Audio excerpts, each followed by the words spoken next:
Hello busy people, welcome back to Coursera. ఈసారి నేను మరో కొత్త ప్లేలిస్ట్తో అయితే మీ ముందుకు వచ్చాను. హ్యాకింగ్ రిపోర్ట్ అని ఈ వారం నుంచి అయితే ఎవ్రీ వీక్ ఒక వీడియో అయితే నేను రిలీజ్ చేస్తూ ఉంటాను. ఈ హ్యాకింగ్ రిపోర్ట్ అని ఎందుకు స్టార్ట్ చేశాను అంటే, ఈ రీసెంట్ టైమ్స్లో జరిగిన ఎన్నో హ్యాకింగ్ స్కామ్స్ గురించి కానీ, ఈ రీసెంట్ టైమ్స్లో జరిగిన స్కామ్స్ కానివ్వండి, హ్యాకింగ్ స్కామ్స్ కానివ్వండి, లేదా ప్రీవియస్గా జరిగిన స్కామ్స్ కానివ్వండి, వాటి గురించి అయితే మీ ముందుకు తీసుకొచ్చి మీలో అవేర్నెస్ క్రియేట్ చేయడానికే నేను ఈ కొత్త హ్యాకింగ్ రిపోర్ట్ అనే ప్లేలిస్ట్ని అయితే స్టార్ట్ చేశాను. సో ఈరోజు అయితే మనం ట్విట్టర్ బిట్కాయిన్ స్కామ్ గురించి అయితే తెలుసుకోబోతున్నాం. ఈ ట్విట్టర్ బిట్కాయిన్ స్కామ్ ఏంటి అంటే, రీసెంట్గానే July 15th, 2020 ఒక ఇన్సిడెంట్ జరిగింది. ఏంటంటే, ఒక అనానిమస్ హ్యాకర్ ఏం చేశాడంటే, ట్విట్టర్లో ఒక 130 హై ప్రొఫైల్ ట్విట్టర్ అకౌంట్స్ని అయితే హ్యాక్ చేసి, లైక్ జోయ్ బిడెన్ కానివ్వండి, ఎలాన్ మస్క్ కానివ్వండి, Barack Obama, Jeff Bezos, Bill Gates, Uber, Apple లాంటి ఎన్నో హై రెప్యూటెడ్ ట్విట్టర్ అకౌంట్స్ని అయితే తను హ్యాక్ చేసి తనైతే 89 lakhs వర్త్ బిట్కాయిన్స్ని అయితే స్కామ్ చేయడం జరిగింది. అసలు ముందు ఈ స్కామ్ గురించి ఎక్స్ప్లెయిన్ చేసే ముందు, ఏం జరిగింది ఏంటో తెలుసుకునే ముందు, అసలు బిట్కాయిన్ అంటే ఏంటో తెలుసుకుందాం. అసలు బిట్కాయిన్ అంటే ఏంటి? బిట్కాయిన్ అనేది ఒక peer to peer electronic cash system అనమాట. ఆర్ ఎల్స్ క్రిప్టో కరెన్సీ అని కూడా చెప్పొచ్చు. అసలు ఈ క్రిప్టో కరెన్సీ అంటే ఏంటి అంటే, ఈ క్రిప్టో కరెన్సీకి ఏంటంటే ఒక రూపం ఉండదు, లైక్ ఒక షేప్ ఉండదు, లేదా ఒక విధంగా ఉండదు. అదేంటంటే ఒక డిజిటల్ కరెన్సీ అనమాట. జస్ట్ ఇది మీరు ఒక వ్యాలెట్ నుంచి వ్యాలెట్కి ట్రాన్స్ఫర్ చేసుకోవడానికి మాత్రమే యూజ్ అవుతుంది.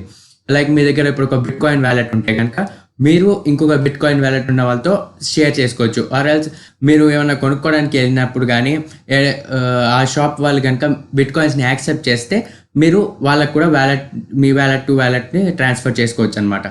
సో ఇలా అయితే బిట్కాయిన్స్ని వాడతారు. సో మరి హ్యాకర్స్ అయితే మరి బిట్కాయిన్ ఎందుకు వాడుతున్నారు అని మీరు అనుకోవచ్చు. ఈ బిట్కాయిన్ అనేది ఏంటంటే, మనకి ఒక ఎటువంటి అథారిటీ ఉండదన్నమాట. ఈ బిట్కాయిన్ అనే దాని మీద ఎవరికి ఎటువంటి అథారిటీ ఉండదు. లైక్ ఇప్పుడు మనకి వచ్చేసి మన ఇండియన్ కరెన్సీని మన ఇండియన్ కరెన్సీ మీద ఆర్బీఐకి అయితే అథారిటీ ఉంటుంది. సో వాళ్ళు ఏంటంటే, వాళ్ళు ఎప్పుడైనా వాళ్ళు కరెన్సీని మార్చుకోవచ్చు, వాళ్ళు ఏమైనా చేయొచ్చు. సో ఎందుకంటే దాని మీద వాళ్ళకి అధికారం ఉంటుంది కాబట్టి. సో ఇక్కడ ఈ బిట్కాయిన్ మీద అయితే ఎవరికి ఎటువంటి అధికారం అయితే ఉండదు. సో ఈ హ్యాకర్స్ అనే వాళ్ళకి ఏంటంటే, ఇది ఎవరు చేశారు, ఏంటి, ఆ వ్యాలెట్ ఎవరిది, ఎవరికి తెలియదు అనమాట.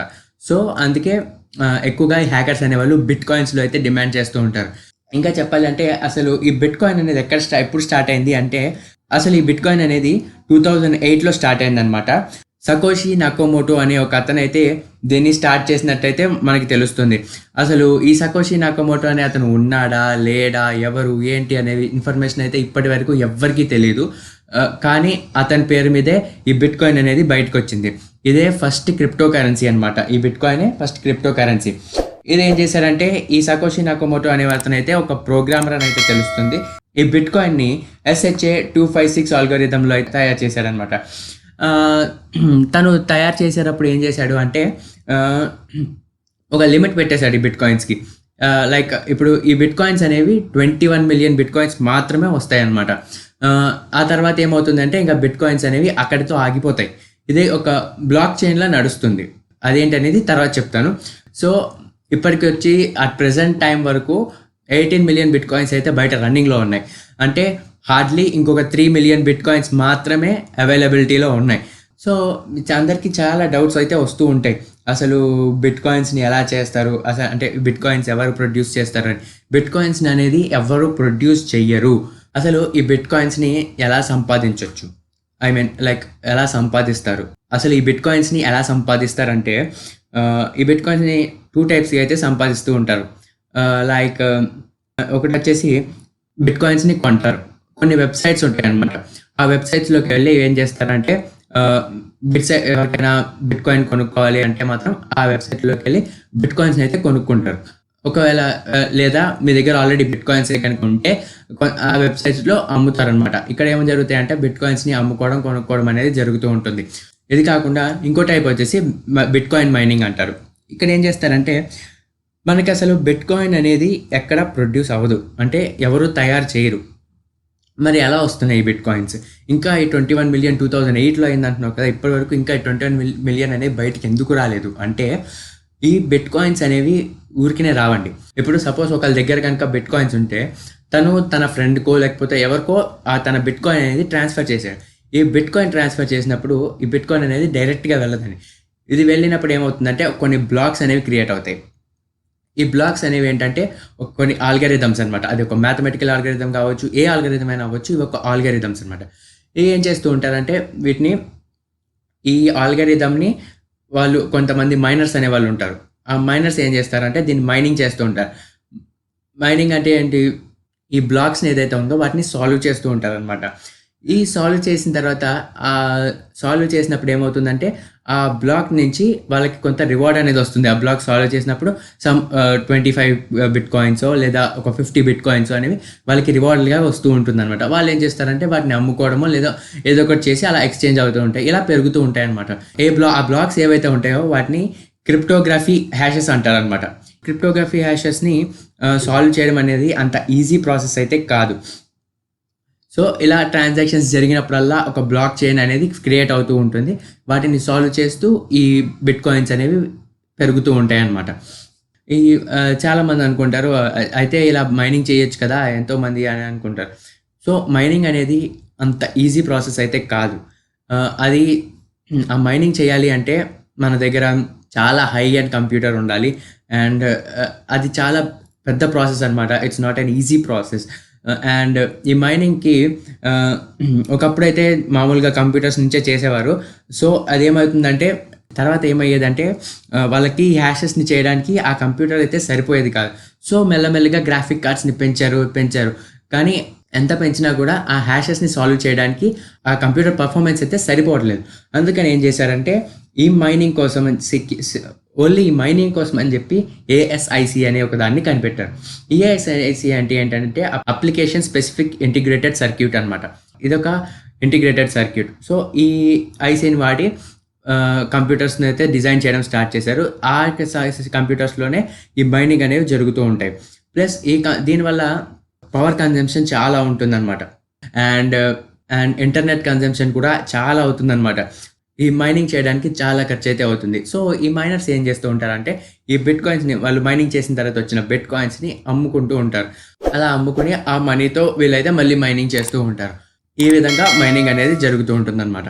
సో మనం ఇందాక చెప్పుకున్నట్టయితే 18 మిలియన్ బిట్ కాయిన్స్ అయితే ఇప్పటికీ ఆల్రెడీ ఇన్ యూజ్లో ఉన్నాయి. అంటే 85% ఆఫ్ బిట్ కాయిన్స్ అనేవి ఆల్రెడీ మైనింగ్ ద్వారా బయటికి వచ్చేసినాయి.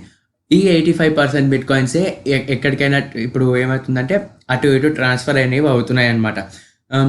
అసలు ఫస్ట్ ఎవరు స్టార్ట్ చేశారు ఈ మైనింగ్ అంటే అసలు ఫస్ట్ ఈ మైనింగ్ని సకోషి నాకమోటోయే స్టార్ట్ చేశాడనమాట. తను ఏం చేశాడంటే ఫస్ట్ ఒక ఆల్గరిథంని అయితే ఒక బ్లాక్ని అయితే తను సాల్వ్ చేశాడు. సాల్వ్ చేసిన తర్వాత ఏమైందంటే తనకి ఒక 50 బిట్ కాయిన్స్ అనేవి వచ్చినాయి. అక్కడి నుంచి తను ట్రాన్స్ఫర్ చేయడం, దాంతో ఇంకా కొత్త బ్లాక్స్ క్రియేట్ అవ్వడం, అలా 50 నుంచి స్టార్ట్ అయ్యి అలా పెరుగుతూ ఇప్పుడు 18 మిలియన్ బిట్ కాయిన్స్ అయితే యూజ్లో ఉన్నాయి. ఇప్పుడు వీళ్ళు ఏం చేయలేరు, దీన్ని పెంచలేరు, ఏం చేయలేరు. జస్ట్ ఈ ఉన్న 18 మిలియన్నే ట్రాన్స్ఫర్ చేసుకోవడం. అంటే లైక్ మీరు ఏమైనా కొనుక్కొని ఇవ్వడం, లేదంటే దాన్ని అమ్మేయడం, లేదంటే మీరు కొనుక్కోవడం, ఇలా ఎక్స్చేంజెస్ జరుగుతూ ఉంటాయన్నమాట. నెక్స్ట్ వచ్చి అసలు ఈ బిట్ కాయిన్ కాస్ట్ గురించి మాట్లాడుకుందాం. బిట్ కాయిన్ కాస్ట్ వచ్చి 1 బిట్ కాయిన్ కాస్ట్ వచ్చి అమెరికన్ డాలర్స్లో $9,541.75 అయితే ఉంది. అదే మన ఇండియన్ కరెన్సీలో మాట్లాడుకున్నట్లయితే 1 bit coin is equal to 7,13,785.81 rupees అయితే అట్ ప్రెజెంట్ డేట్ నేను ఈ వీడియో చేసే టైంకి అయితే ఇవి బిట్ కాయిన్ యొక్క కాస్ట్ అనమాట. అంటే మీరు ఒక బిట్ కాయిన్ కొనాలంటే 7,13,785 రూపీస్ అయితే మీ దగ్గర ఉండాలి. So this is all about bit coin అనమాట. బిట్ కాయిన్ గురించి తెలుసుకున్నాం. సో హ్యాకర్ అని కూడా ఏం చేస్తూ ఉంటాడంటే ఈ బిట్ కాయిన్స్ ద్వారా అయితే ఎవరికి డౌట్ రాదు, సో ఎవరికి దొరకడు. ఈ బిట్ కాయిన్ అనేది ఎవరి అథారిటీలో ఉండదు కాబట్టి ఆ అకౌంట్ ఎవరిది, ఆ వ్యాలెట్ ఎవరిది ఎవరికి తెలియదు అనమాట. సో ఆ బిట్ కాయిన్స్, సో అందుకే ఏ హ్యాకర్ అయినా సరే ఏదైనా కంపెనీని కానివ్వండి ఏదైనా హ్యాక్ చేసినప్పుడు తను కంపల్సరీ బిట్ కాయిన్లోనే డిమాండ్ చేస్తూ ఉంటాడనమాట. సో ఇలాగే ఈ రీసెంట్ టైంలో ఏమైందంటే ఒక anonymous hacker 130 high reputed Twitter అకౌంట్స్ని అయితే హ్యాక్ చేసి ఏం చేశాడంటే వాళ్ళ ట్విట్టర్లో ఇలా ట్వీట్స్ అయితే పెట్టాడు. ఎవరైతే బిట్ కాయిన్స్ని నా బిట్ కాయిన్ అడ్రస్కి మనీ అయితే పంపుతారో నేను వాళ్ళకి బిట్ కాయిన్స్ని డబుల్ చేసి అయితే పంపుతాను అని చెప్పి ట్వీట్స్ అయితే పెట్టాడు. ఇక్కడ చూసినట్టయితే ఇది జెఫ్ బెజోస్ యొక్క ట్విట్టర్ అకౌంట్లో వచ్చిన ట్వీట్ అనమాట. ఈ ట్వీట్లో ఏమని మెన్షన్ చేశారంటే తన అకౌంట్కి ఎవరైతే బిట్ కాయిన్స్ అయితే పంపుతారో ఆ బిట్ కాయిన్స్ని డబుల్ చేసి మళ్ళీ రిటర్న్ పంపుతాను అని చెప్పి అయితే తను ట్వీట్ పెట్టినట్టుగా ట్వీట్ పెట్టారు.